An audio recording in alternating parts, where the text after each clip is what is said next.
So, you've got a track, and you're looking to add that classic tape stop effect at the end. Well, you're in luck because in FL Studio, achieving this effect is a breeze, thanks to Grossbeat. Let me walk you through it. First things first, make sure you've loaded up Grossbeat on the mixer track that your sound is routed through. Once you've got that set up, you're good to go. Now, here's where the magic happens.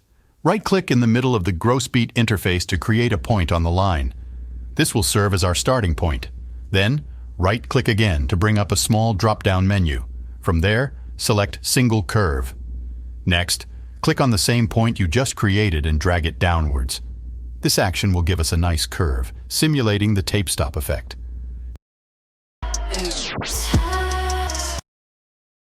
You can adjust the position of the point to control where the effect starts and ends.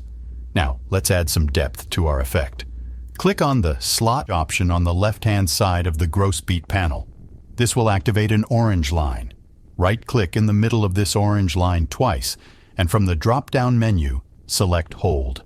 This will create a smooth transition for our tape stop effect.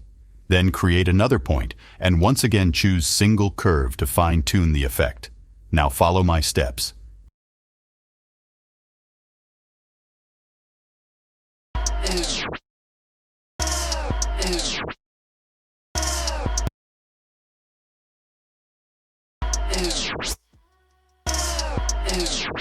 And there you have it.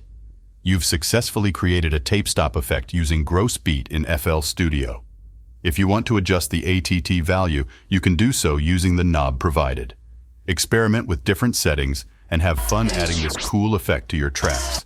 Thanks for watching, and I'll see you in the next tutorial. Take care.